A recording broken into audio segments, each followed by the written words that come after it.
நானும் மனுஷன் தானே அப்படின்னு சொல்ற வரைக்கும் சுகர் இருக்கும். கண்டிப்பா கடன் மாற. நானும் மனுஷன் தானே அப்படின்னு சொன்னீங்கன்னா கடைசி வரைக்கும் குடும்பத்துல சமாதானம் வரவே.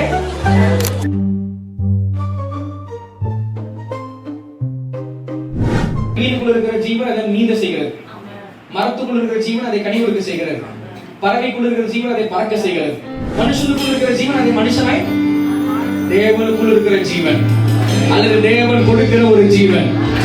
ஏங்க நல்லா ஒரு ஆமீன் சொல்லுங்க. நான் பார்க்கிறேன் அதை திடம் பண்ண அடிக்க மாறான். நானோ உனக்கு மீனின் ஜீவனை தரவும்னு சொல்லல. சொல்லியிருந்தாருன்னா நீங்க மீனில் தான் உட்கார்ந்துருக்கணும். நான் சொல்றேன், உங்களுக்கு புரியுதா? நானோ உனக்கு கழுதையின் ஜீவனை தர. நீ ரொம்ப சுமக்கிறப்பா, அதனால உனக்கு கழுதையின் ஜீவன் வந்தாதான் சரியா இருக்கும்.